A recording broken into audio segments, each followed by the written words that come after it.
ಧನುರಾಶಿಯ ವೀಕ್ಷಕರೆಲ್ಲರಿಗೂ ಸಹ ವಿಠಲ್ ಭಟ್ ಮಾಡುವಂತಹ ನಮಸ್ಕಾರ ಹಾಗೂ ಜೂನ್ ತಿಂಗಳ ಸಂಪೂರ್ಣ ಮಾಸ ಭವಿಷ್ಯದ ವಿಡಿಯೋಗೆ ಆತ್ಮೀಯವಾದಂತಹ ಸ್ವಾಗತ. ದಯವಿಟ್ಟು ವಿಡಿಯೋನ ಲೈಕ್ ಮಾಡಲಿಕ್ಕೆ ಮರಿಬೇಡಿ. ಪ್ರತಿಯೊಬ್ಬ ಧನುರಾಶಿಯವರಿಗೆ ಈ ವಿಡಿಯೋ ಮುಟ್ಟಿಸಿ WhatsApp, Facebook, Messenger, Telegram, Instagram ಎಲ್ಲ ಕಡೆ ಶೇರ್ ಮಾಡಿ. ಈ ವಿಡಿಯೋನ ಯೂಟ್ಯೂಬಲ್ಲಿ ನೋಡ್ತಿದ್ರೆ ನಮ್ಮ ಚಾನಲ್ ಸಬ್ಸ್ಕ್ರೈಬ್ ಮಾಡ್ಕೊಂಡು ಬೆಲ್ ಬಟನ್ ಹೊತ್ಕೊಂಡು ಆಲ್ ಮಾಡಲಿಕ್ಕೆ ಮರಿಬೇಡಿ. ಫೇಸ್ಬುಕ್ಕಲ್ಲೋ ಇನ್ಸ್ಟಾಗ್ರಾಮಲ್ಲಿ ನೋಡ್ತಿದ್ರೆ ನಮ್ಮ ಪೇಜನ್ನು ಫಾಲೋ ಮಾಡಲಿಕ್ಕೆ ದಯವಿಟ್ಟು ಮರಿಬೇಡಿ ಈ ವಿಚಾರನ, ಆಯಿತಾ?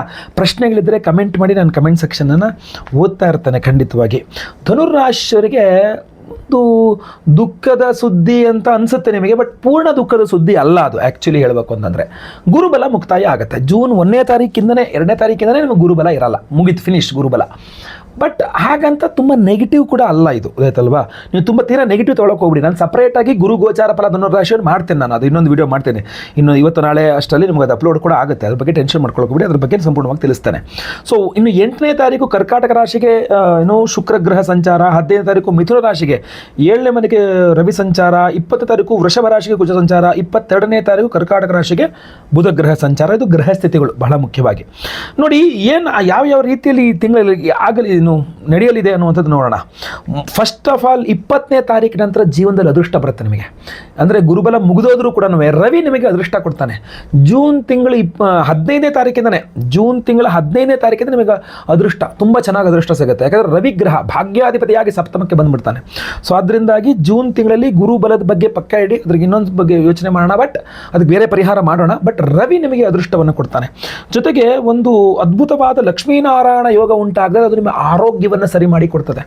ನೀವು ಧನುರಾಶಿಯವರಿಗೆ ಯಾವುದೇ ರೀತಿ ಆರೋಗ್ಯ ಬಾಧೆ ಇರಲಿ, ವಿವಾಹಿತ ಧನುರಾಶಿಯ ಸ್ತ್ರೀಯರಿರಲಿ, ನಿಮ್ಮ ಯಜಮಾನರಿಗೆ ಆರೋಗ್ಯ ಸರಿ ಇಲ್ಲ ಅಂದ್ರೂ ಆರೋಗ್ಯ ಸರಿ ಹೋಗುತ್ತೆ. ಅದ್ಭುತವಾದ ತಿಂಗಳು ಜೂನು. ವಿವಾಹಿತ ಧನುರಾಶಿಯ ಸ್ತ್ರೀಯರ ಯಜಮಾನರ ಆರೋಗ್ಯ ಕೂಡ ಸರಿ ಹೋಗುತ್ತೆ. ಸೊ ಅಷ್ಟು ಚೆನ್ನಾಗಿರತಕ್ಕಂಥ ಇದಾಗುತ್ತೆ. ಯಾಕಂದರೆ ಲಕ್ಷ್ಮೀನಾರಾಯಣ ಯೋಗ ಕೂಡಿ ಬರ್ತದೆ ಅಲ್ಲಿ 22ನೇ ತಾರೀಕಿನಿಂದ. ಅದು ನಿಮಗೆ ತುಂಬ ಅನುಕೂಲ ಮಾಡಿಕೊಡ್ತಕ್ಕಂಥದ್ದಾಗಿರ್ತದೆ. ಇಲ್ಲಿ ಗಮನಿಸಬೇಕಾಗಿರತಕ್ಕಂಥ ವಿಚಾರ ಏನಪ್ಪ ಅಂತಂದರೆ, ವಿದೇಶಕ್ಕೆ ಹೋಗುವಂತಹ ಪ್ರಯತ್ನಗಳು ಬಹಳಷ್ಟು ನಡೀತದೆ. ಧನುರಾಶಿಯವರು ದೂರ ಹೋಗಬೇಕು ಅನ್ನುವಂಥದ್ದು, ಆ ಒಂದು ವಿಚಾರಗಳಲ್ಲಿ ಅನುಕೂಲತೆಗಳು ಒಂದು ಸ್ವಲ್ಪ ಇದೆ. ಪ್ರಯತ್ನ ಮಾಡಿದ್ರೆ ಮಾತ್ರ ಒಂದು ಸ್ವಲ್ಪ ಇದೆ.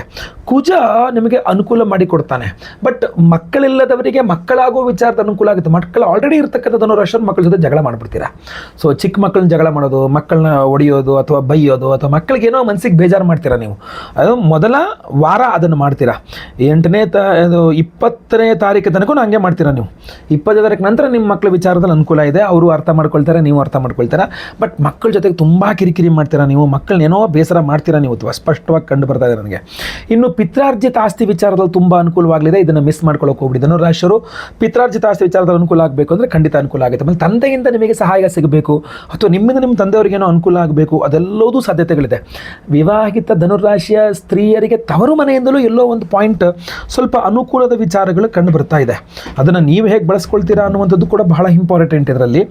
ಬಟ್ ಭೂಮಿ ವಿಚಾರಗಳಲ್ಲಿ, ಭೂಮಿಯನ್ನು ಮಾರಾಟ ಮಾಡಬೇಕು, ಭೂಮಿಯನ್ನು ಖರೀದಿ ಮಾಡಬೇಕು, ಭೂಮಿ ವಿಚಾರಗಳಲ್ಲಿ ಈ ಒಂದು ತಿಂಗಳಿದೆಯಲ್ಲ, ಜೂನ್ ತಿಂಗಳು ಬಹಳ ಪ್ರಮುಖವಾದ ಪಾತ್ರ ವಹಿಸಲಿದೆ ಅಂತ ಕಂಡು ಬರ್ತಾ ಇದೆ.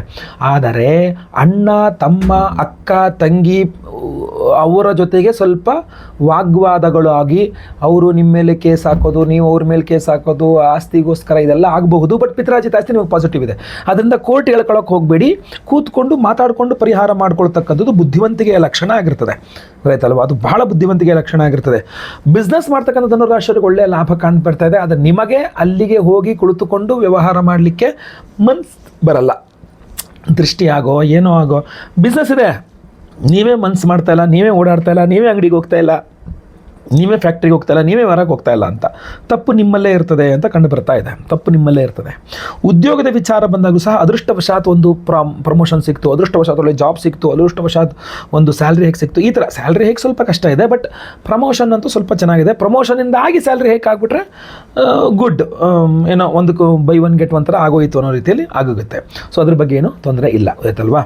ಬಹಳ ಪ್ರಮುಖವಾಗಿ ರಿಯಲ್ ಎಸ್ಟೇಟ್ ಮಾಡ್ತಾ ಇದ್ದೀರಾ, ಅಥವಾ ಹೋಟೆಲ್ ಬಿಸ್ನೆಸ್ ಮಾಡ್ತಾ ಇದ್ದೀರಾ, ಅಥವಾ ರೈತರಾಗಿದ್ದೀರಾ, ಅಥವಾ ಜನರಲ್ ಸ್ಟೋರ್ಸ್ ಇಟ್ಕೊಂಡಿದ್ದೀರಾ ಅಥವಾ ಮೊಬೈಲ್ ಸ್ಟೋರ್ಸ್ ಇಟ್ಕೊಂಡಿದ್ದೀರಾ, ಸಾಫ್ಟ್ವೇರ್ ಇಂಜಿನಿಯರಾ, ಖಂಡಿತವಾಗಿ ಅನುಕೂಲ ಆಗಿದೆ. ಹೋಟೆಲ್ ಬಿಸ್ನೆಸ್ ಮಾಡ್ತಾ ಇದ್ದೀರಾ, ಧನುರಾಶಿಯರು ಬೇಕರಿ ನಡೆಸ್ತಾ ಇದ್ದೀರಾ, ತುಂಬ ಚೆನ್ನಾಗಿರುತ್ತೆ, ಏನು ಯೋಚನೆ ಮಾಡೋ ಅವಶ್ಯಕತೆ ಇಲ್ಲ. ಬಟ್ ನೀವು ಫಿನಾನ್ಸ್ ಮಾಡ್ತಾ ಇದ್ದೀರಾ, ಬ್ಯಾಂಕಲ್ಲಿ ಕೆಲಸ ಮಾಡ್ತಾ ಇದ್ದೀರಾ, ಅಥವಾ ನೀವು ನಟಿಯರಾಗಿದ್ದೀರಾ, ಅಥವಾ ಸಂಗೀತ ಕಲೆ ಇತ್ಯಾದಿಗಳಲ್ಲಿ ಇದ್ದೀರಾ, ಸ್ವಲ್ಪ ಎಡವಟ್ಟಾಗುವ ಸಾಧ್ಯತೆಗಳು ಕಂಡು ಬರ್ತಾ ಇದೆ. ಏನೇ ಆಗಲಿ ಗುರುಬಲ ಮುಗಿತಾಯ ಆಗ್ತಾ ಇರೋದ್ರಿಂದಾಗಿ ಗುರುವಿಗೆ ವಿಶೇಷವಾದ ಪರಿಹಾರ ನಿಮಗೋಸ್ಕರ ನಾವು ಮಾಡಿ ಅದ್ಭುತವಾದ ಪ್ರಸಾದವನ್ನು ನಿಮಗೆ ಕೊಡ್ತಾ ಇದ್ದೇವೆ. ಜೂನ್ ತಿಂಗಳ ಎಲ್ಲ ಸಮಸ್ಯೆಗಳ ಪರಿಹಾರ ಅಷ್ಟೇ ಅಲ್ಲ, ಬಹಳ ಮುಖ್ಯವಾಗಿ ಗುರು ಗೋಚಾರ, ಗುರು ಗ್ರಹ ಕರ್ಕಾಟಕ ರಾಶಿ ಪ್ರವೇಶ, ಪರಮೋಚ್ಚ ಸ್ಥಿತಿಗೆ ಗುರು ವರ್ಷಕ್ಕೊಂದ್ಸಲ ಆಗ್ತಕ್ಕಂಥ ಈ ಒಂದು ಗುರು ಸಂಚಾರ ಇದೇ ಜೂನ್ 2ನೇ ತಾರೀಕು ಆಗ್ತಾ ಇದೆ. ಅದಕ್ಕಿಂತ ಮುಂಚಿತವಾಗಿ 1ನೇ ತಾರೀಕು ರಾತ್ರಿ ಮೇಲೆ 2ನೇ ತಾರೀಕು ಅನ್ಕೊಳ್ಳೋಣ. ಸೊ ಅದಕ್ಕಿಂತ ಮುಂಚಿತವಾಗಿ ಒಂದು ದಿವಸ ಪ್ರಿಯರಾಗಿ ನಾವು ಸಿದ್ಧರಾಗ್ಬಿಡಬೇಕು. ಅದಕ್ಕೋಸ್ಕರ ನಾವು ಅಧಿಕ ಮಾಸ, ಅಧಿಕ ಜ್ಯೇಷ್ಠ ಆಯ್ತಲ್ವಾ, ಅಧಿಕ ಮಾಸದ ಹುಣ್ಣಿಮೆ ಮೇ 31 ಅಧಿಕ ಜ್ಯೇಷ್ಠ ಪೌರ್ಣಿಮೆ ಭಾನುವಾರದ ದಿವಸ ನಮ್ಮ ಯಾಗಶಾಲೆಯಲ್ಲಿ ಸಹಸ್ರ ಗುರು ಶಾಂತಿ ಹೋಮವನ್ನು ಮಾಡ್ತಾ ಇದ್ದೇವೆ. 1008 ಸಂಖ್ಯೆಯಲ್ಲಿ ಗುರು ಶಾಂತಿ ಹೋಮವನ್ನು ಮಾಡ್ತಾ ಇದ್ದೇವೆ. ಬಹಳ ಪವರ್ಫುಲ್, ಒಂಥರ ಗಜಕೇಸರಿ ಹೋಮ. ಅದು ಗಜಕೇಸರಿ ಹೋಮ ಯಾಕೆ ಅಂತ ನಾನು ನಿಮ್ಗೆ ತಿಳಿಸ್ತೇನೆ. ಯಾಕೆಂದರೆ ನಾವು ಅದರ ಜೊತೆಯಲ್ಲಿ ಚಂದ್ರ ಶಾಂತಿಯನ್ನು ಮಾಡ್ತಾ ಇದ್ದೇವೆ. ಗುರು ಹಾಗೂ ಚಂದ್ರ ಎರಡು ಶೇರ್ಸ್ ಮಾಡೋದ್ರಿಂದಾಗಿ ಅದು ಗಜಕೇಸರಿ ಯೋಗ ಆಗ್ತದೆ. ಗಜಕೇಸರಿ ಹೋಮವನ್ನೇ ಮಾಡ್ತಾ ಇದ್ದೇವೆ. ಗುರುಬಲ ನಿಮಗೆ ಸಿಗಬೇಕು, ಮುಗಿದು ಹೋಗಿರುವ ಗುರುಬಲ ಸಿಗಬೇಕು, ಬರ್ತಾ ಇರುವ ಗುರುಬಲ ಸಿಗಬೇಕು, ಇರುವ ಗುರುಬಲ ಕೆಲಸ ಮಾಡಬೇಕಿದ್ರೆ ಗುರುವಿನ ವಿಚಾರವಾಗಿ ತುಂಬ ಅನುಕೂಲ. ವರ್ಷಕ್ಕೆ ಒಂದೇ ಸಲ ನೆನಪಿಟ್ಕೊಳ್ಳಿ. ಸೊ ಈ ಒಂದು ಗುರುವಿನ ವಿಚಾರ, ಇನ್ನೇನಾದ್ರು ಗುರು ಅತಿಚಾರ ಸಡನ್ನಾಗಿ ಒಂದು ತಿಂಗಳಿಗೋಸ್ಕರ ಮುಂದೆ ಹಿಂದೆ ಬಂದ ಅಂದರೆ ಅದು ಸಪ್ರೇಟ್, ಅದು ನವಂಬರಲ್ಲೇನೋ ಆಗುತ್ತೆ, ಅದು ಬಿಟ್ಟು. ಸೊ ಸಹಸ್ರ ಗುರು ಶಾಂತಿ ಹೋಮ ಅಷ್ಟೇ ಅಲ್ಲ, ಚಿಂತಾಮಣಿ ಗಣಪತಿ ಹೋಮ. ಚಿಂತಾಮಣಿ ಗಣಪತಿ ಅಂದರೆ ಚಿಂತಿಸಿದ್ದನ್ನು ಕೊಡ್ತಕ್ಕಂಥ, ನೀವು ಏನು ಬಯಸಿದ್ರೋ ಆ ಬಯಕೆಯನ್ನು ಈಡೇರಿಸ್ತಕ್ಕಂಥ ಗಣಪತಿ, ಚಿಂತಾಮಣಿ ಗಣಪತಿ ಹೋಮ. ಸೌಭಾಗ್ಯ ಲಕ್ಷ್ಮಿ ಹೋಮ, ನಿಮ್ಮೆಲ್ಲ ಆರ್ಥಿಕ ಬಾಧೆಗಳು ಪರಿಹಾರವಾಗಬೇಕು. ಜೂನ್ ತಿಂಗಳು ಪರಿಹಾರ ಆಗಬೇಕಂದ್ರೆ, ಜೂನ್ ತಿಂಗಳು ತುಂಬ ಅಂದ್ಕೊಂಡಿರ್ತೀರ, ಜೂನ್ ತಿಂಗಳಲ್ಲಿ ಮಕ್ಕಳು ಫೀಸ್ ಕಟ್ಟಬೇಕು, ಜೂನ್ ತಿಂಗಳಲ್ಲಿ ಕಾಲೇಜ್ ಫೀಸ್ ಕಟ್ಟಬೇಕು, ಜೂನ್ ತಿಂಗಳಲ್ಲಿ ಬಿಸ್ನೆಸ್ ದುಡ್ಬೇಕು, ಜೂನ್ ತಿಂಗಳಲ್ಲಿ ಸಾಲ ತೀರಿಸಬೇಕು, ಜೂನ್ ತಿಂಗಳಲ್ಲಿ ಮದುವೆಗೆ ವ್ಯವಸ್ಥೆ ದುಡ್ಡು ವ್ಯವಸ್ಥೆ ಮಾಡ್ಕೋಬೇಕು, ಜೂನ್ ತಿಂಗಳು ಅದು ಮಾಡ್ಕೋಬೇಕು, ಜೂನ್ ತಿಂಗಳು ಇದು ಮಾಡ್ಕೋಬೇಕು. ಮದುವೆ ಯಾವ ಬೇಕಾರಿರಲಿ, ಶುಭ ಕಾರ್ಯ ಯಾವ ಬೇಕಾರಿರಲಿ, ದುಡ್ಡು ವ್ಯವಸ್ಥೆ ಈಗಲಿಂದಲೇ ಮಾಡ್ಕೊಳ್ಬೇಕು. ಸೊ ದುಡ್ಡಿನ ವಿಚಾರದಲ್ಲಿ ಟೆನ್ಷನ್ ಆಗುತ್ತೆ. ಸಾಲ ಕೊಡೋರಿಗೆ ಟೆನ್ಷನ್, ಸಾಲ ತಗೊಂಡವ್ರ ಟೆನ್ಷನ್, ಸಾಲ ತೀರಿಸಬೇಕು ಅನ್ಸಲಿ, ಸಾಲ ಬೇಕು ಅನ್ನೋ ಟೆನ್ಷನ್. ಸೊ ಸೌಭಾಗ್ಯ ಲಕ್ಷ್ಮಿ ಹೋಮ ನಿಮ್ಮ ಆರ್ಥಿಕ ಬಾಧೆಗಳ ಪರಿಹಾರಕ್ಕೋಸ್ಕರ, ಸಂತಾನದವರಿಗೆ ಸಂತಾನ ಆಗಬೇಕು, ಸಂತಾನವರಿಗೆ ಸಂತಾನ ವಿಚಾರದಲ್ಲಿ ಅನುಕೂಲವಾಗಬೇಕು, ಸಂತಾನ ಗೋಪಾಲಕೃಷ್ಣ ಹೋಮವನ್ನು ಮಾಡ್ತಾ ಇದ್ದೇವೆ. ಸರ್ಪದೋಷಗಳು ಮಾತಿಗೆ ಪ್ರತಿ ಹೆಜ್ಜೆಗೂ ತೊಂದರೆ ಕೊಡ್ತಾ ಇದೆ ನಿಮಗೆ. ಆದ್ದರಿಂದ ಆಶ್ಲೇಷ ಬಲಿ ಪೂಜೆ, ಸರ್ಪಶಾಂತಿ ಹೋಮವನ್ನು ಮಾಡ್ತಾ ಇದ್ದೇವೆ, ಶನಿ ಶಾಂತಿ ಹೋಮವನ್ನು ಮಾಡ್ತಾ ಇದ್ದೇವೆ, ನವಗ್ರಹ ಶಾಂತಿ ಹೋಮಗಳನ್ನು ಮಾಡ್ತಾ ಇದ್ದೇವೆ. ವಿಶೇಷ ಪ್ರಸಾದವಾಗಿ ಏನು ಕೊಡ್ತಾ ಇದ್ದೇವೆ ಗೊತ್ತಾ? ಬಹಳ ವಿಶೇಷವಾದ ಪ್ರಸಾದ. ಫಸ್ಟ್ ಟೈಮ್ ನಾವು ಕೊಡ್ತಾ ಇರತಕ್ಕಂಥದ್ದು ಗಜಕೇಸರಿ ಉಂಗುರ. ಗಜಕೇಸರಿ ಉಂಗುರ. ಗಜ ಅಂದ್ರೇನು? ಆನೆ. ಕೇಸರಿ ಅಂದರೆ ಸಿಂಹ. ಗಜ ಕೇಸರಿ. ಚಂದ್ರ ಹಾಗೂ ಗುರುವಿನ ಯುತಿಯನ್ನು ಗಜಕೇಸರಿ ಅಂತ ಕರಿತೀವಿ ನಾವು. ಚಂದ್ರನ ರತ್ನವಾದ ಮುತ್ತು, ಗುರುವಿನ ಉಪರತ್ನವಾಗಿರ್ತಕ್ಕಂಥ ಕನಕವರ್ಣಿಕಾ ಅನ್ನುವ ರತ್ನ, ಇದೆರಡನ್ನೂ ಸೇರಿಸಿ ಗಜಕೇಸರಿ ಉಂಗುರವನ್ನು ಸಿದ್ಧಪಡಿಸಿದ್ದೇವೆ. ಈ ಉಂಗುರವನ್ನು ಗುರು ಸಹಸ್ರ ಗುರು ಶಾಂತಿ ಹೋಮ 1008 ಸಂಖ್ಯೆಯಲ್ಲಿ ಗುರುಗ್ರಹಕ್ಕೆ ಹೋಮವನ್ನು ಮಾಡಿ ಅದರಲ್ಲಿ ಇದನ್ನು ಎನರ್ಜೈಸ್ ಮಾಡಿ ನಾವು ನಿಮಗೆ ಕೊಡ್ತಾ ಇದ್ದೇವೆ. ಬಹಳ ಅದ್ಭುತವಾದಂಥ ಅವಕಾಶ, ಯಾರಿಗುಂಟು ಯಾರಿಗಿಲ್ಲ ಅನ್ನುವಂಥ ಅವಕಾಶ ಇದು. ಸೊ ಪ್ರತಿಯೊಬ್ಬರೂ ಸಹ ಈ ಒಂದು ಹೋಮಕ್ಕೆ ಸಂಕಲ್ಪ ಸೇವೆಗೆ ಹೆಸರು ಕೊಟ್ಕೊಳ್ಳಿ. ನಿಮ್ಮ ಹೆಸರು ಗೋತ್ರ ಗೊತ್ತಿದ್ರೆ, ನಕ್ಷತ್ರ ಗೊತ್ತಿದ್ರೆ, ರಾಶಿ ಗೊತ್ತಿದ್ರೆ ಬೇಗ ಸ್ಕ್ರೀನ್ ಮೇಲೆ ಕಾಣುವಂಥ ನಂಬರ್ಗೆ ವಾಟ್ಸಪ್ ಮಾಡ್ಕೊಳ್ಳಿ. ಫಾರ್ ಸಪೋಸ್ ಕೆಲವರಿಗೆ ಗೊತ್ತಿರಲ್ಲ, ನಕ್ಷತ್ರ ಇದು ಗೊತ್ತಿರಲ್ಲ, ನಿಮ್ಮ ರಾಶಿ ಹಾಕಿ, ರಾಶಿನೂ ಗೊತ್ತಿರೋ ನಿಮ್ಮ ಹೆಸರು, ನಿಮ್ಮ ವಿಳಾಸ ಹಾಕಿ, ಅದೆರಡಂತೂ ಭಾಳ ಇಂಪಾರ್ಟೆಂಟು. ಸೊ ಸಂಕಲ್ಪ ಸೇವೆ ನೀವು ಹೆಸರು ರಿಜಿಸ್ಟರ್ ಮಾಡ್ಕೊಳ್ಳಿ, ನಿಮ್ಮ ಹೆಸರು ರಿಜಿಸ್ಟರ್ ಮಾಡ್ಕೊಳ್ಳಿ.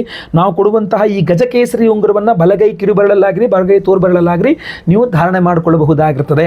ಲೇಡೀಸು ಕಿರುಬೆರಳಲ್ಲಿ ಧಾರಣೆ ಮಾಡಿಕೊಳ್ಳಬಹುದು, ಜೆಂಟ್ಸು ತೋರ್ಬೆರಳಲ್ಲಿ ಅಥವಾ ಕಿರುಬೆರಳಲ್ಲಿ ಧಾರಣೆ ಮಾಡಿಕೊಳ್ಳಬಹುದಾಗಿರ್ತದೆ, ಚಂದ್ರನಿಂದಾಗಿ ಧಾರಣೆ ಮಾಡಿಕೊಳ್ಳಬಹುದಾಗಿರ್ತದೆ. ಆಯ್ತಲ್ಲ, ಈ ಗಜಕೇಸರಿ ಉಂಗುರವನ್ನು ಪ್ರತಿಯೊಬ್ಬ ಸಂಕಲ್ಪ ಸೇವಾ ಕರ್ತೃಗಳು ಕೊಡ್ತಾ ಇದ್ದೇವೆ.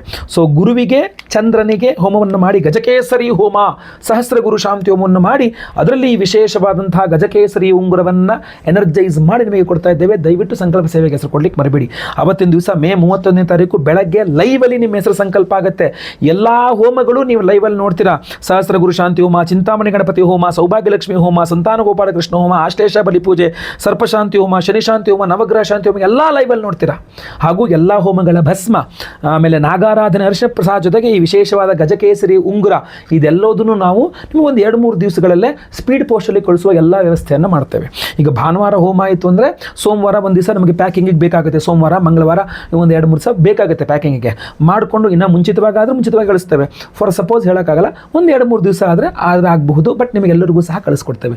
1 ವರ್ಷಗಳ ಕಾಲ ಇರತಕ್ಕಂಥದ್ದು ಗುರುಬಲ. ಸೊ ಏನು ಯೋಚನೆ ಇಲ್ಲ, ಪ್ರತಿಯೊಬ್ಬರು ಧಾರಣೆ ಮಾಡ್ಕೊಳ್ಳಿ, ಯಾವುದೇ ಟೆನ್ಷನ್ ಮಾಡ್ಕೊಳ್ಬಿಡಿ. ಸ್ಕ್ರೀನ್ ಮೇಲಿರೋ ನಂಬರ್ಗೆ ಬೇಗ ನಿಮ್ಮ ವಿವರಗಳನ್ನು ವಾಟ್ಸಪ್ ಮಾಡ್ಕೊಳ್ಳಿ. ಕರೆ ಫೋನ್ ಅಟೆಂಡ್ ಮಾಡಿಲ್ವಾ ಟೆನ್ಷನ್ ಮಾಡ್ಕೊಂಬಿಡಿ, ವಾಟ್ಸಪ್ ಮಾಡಿ, ಖಂಡಿತವಾಗಿ ನಿಮಗೆ ರಿಪ್ಲೈ ಮಾಡ್ತಾರೆ ವಾಟ್ಸಪ್ ಮಾಡಿದ್ರೆ, ಗೊತ್ತಲ್ವಾ? ಒಳ್ಳೆಯದಾಗಲಿ. ಪ್ರತಿಯೊಬ್ಬರಿಗೂ ದಯವಿಟ್ಟು ವಿಡಿಯೋ ರೀಚ್ ಆಗಬೇಕು. ಪ್ರತಿಯೊಬ್ಬರಿಗೂ ವಾಟ್ಸಪ್, ಫೇಸ್ಬುಕ್, ಮೆಸೆಂಜರ್, ಟೆಲಿಗ್ರಾಮ್, ಇನ್ಸ್ಟಾಗ್ರಾಮಲ್ಲಿ ವಿಡಿಯೋ ಶೇರ್ ಮಾಡಿಬಿಡಿ. ಮುಂದಿನ ವಿಡಿಯೋದಲ್ಲಿ ಮತ್ತೆ ಪುನಃ ಸಿಗ್ತೇನೆ. ಎಲ್ಲರಿಗೂ ಒಳ್ಳೆಯದಾಗಲಿ. ಲೋಕ ಸಮಸ್ತ ಸುಖಿನೋ ಭವಂತು. ನಾರಾಯಣ ನಾರಾಯಣ ನಾರಾಯಣ.